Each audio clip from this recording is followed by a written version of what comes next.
Pourquoi une grosse autonomie n'est pas une bonne idée sur une voiture électrique? Selon l'ADEME, une trop grosse batterie rend le véhicule électrique moins intéressant financièrement et écologiquement parlant. Ah bah évidemment, plus t'as une grosse batterie, plus c'est cher, hein, forcément. Donc quelques jours avant l'ouverture du mondial de l'auto, l'ADEME, l'agence de la transition écologique, a donné son avis sur le VE. Pour elle, l'électrification du parc automobile est un levier incontournable pour décarboner les transports. Mais l'ADEME rappelle que la voiture électrique n'est évidemment pas neutre en carbone et doit faire attention à sa formule pour avoir un bilan de pollution plus intéressant qu'un thermique. Le critère numéro 1, c'est la taille de la batterie, qui doit être raisonnable. L'ADEME recommande ainsi de ne pas dépasser 60 kWh. Ouais, j'ai 64 kWh sur le Niro, j'avais pareil sur le Kona, c'est bon, hein, on va pas chipoter les gars. 64 c'est très bien.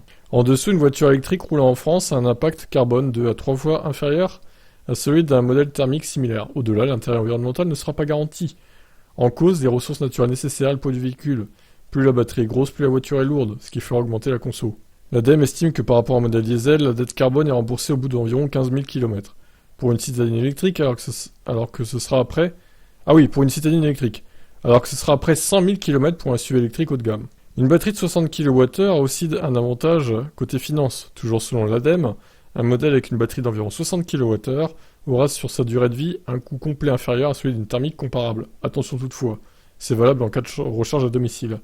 L'agence estime que dans ce cas, le prix de revient à l'électricité à 10 € pour faire 300 km. Oui, ça fait 3,1 €, ce qui est logique, ouais, effectivement. Avec un thermique, ça serait plutôt 30. Le souci vient de la recharge rapide, la facture grimperait à 40. L'ADEME n'est d'ailleurs pas du tout favorable à la recharge rapide, qui pose des soucis en matière de l'infrastructure et de la demande en électricité.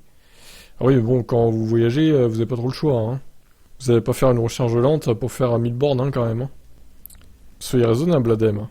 L'agence souligne que recharger une batterie de 60 kWh en 2 minutes, comme on refait le plein d'un thermique, représentera un appel de puissance de 1,8 MW électrique, soit l'équivalent de la puissance électrique moyenne appelée simultanément par 1500 foyers. Ouais, non mais attendez, on en est loin de ces vitesses-là, qu'est-ce qu'ils racontent là?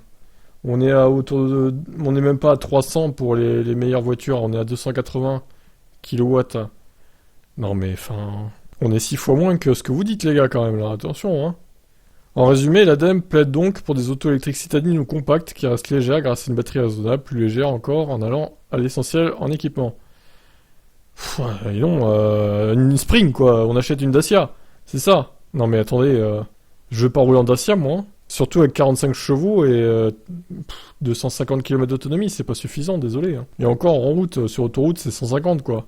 Ah non, il y a un problème là. Hein. L'électrique doit aussi couvrir les attentes de ceux qui ont besoin d'une voiture électrique au quotidien avec 60 kWh, modèle familial, mais aujourd'hui une autonomie d'environ 450 km, ce qui est largement suffisant pour aller au boulot la semaine et faire des escapades le week-end. Et en améliorant l'efficience, on peut avoir plus d'autonomie à partir de 60 kWh, ou alors rester à 450 en diminuant la taille de la batterie. Le déploiement de véhicules avec de grosses autonomies pour 600 km voire plus, associé à des bornes de recharge ultra rapides, pose de nombreuses questions. Impact carbone, prix de l'énergie et des véhicules non accessibles à la majorité des ménages, renforcement du réseau électrique, et ça ne correspondrait qu'à des besoins occasionnels. Bah justement, si c'est occasionnel, est-ce que c'est vraiment gênant en fait? En fait, ouais, j'ai un peu de mal avec leur étude là, je suis plutôt d'accord avec eux en général, mais j'avoue que pour celle-là, bof hein. L'ADEME invite donc à repenser l'usage de la voiture. Selon sa formule, l'électrique ne peut remplacer le thermique, sur tous les usages. Il faut en faire une brique parmi une offre de services de mobilité plus large et diversifiée. Pour les grands trajets, on renvoie vers des transports collectifs, notamment le train. Oui, pour les très gros trajets, il y a le train. Après, le train, bon, t'es dépendant de la SNCF, s'il y a des retards, s'il y a des trains annulés, etc., tu fais comment? Pour rentrer chez toi ou arriver à destination? C'est aussi ça la question, quoi. Et surtout, si t'as une famille. Bon, si t'es célibataire, ok, pourquoi pas le train? Pourquoi pas, oui. Mais si t'as une famille, tu fais comment? Tu payes les billets de tes 2 enfants plus ta femme, et toi?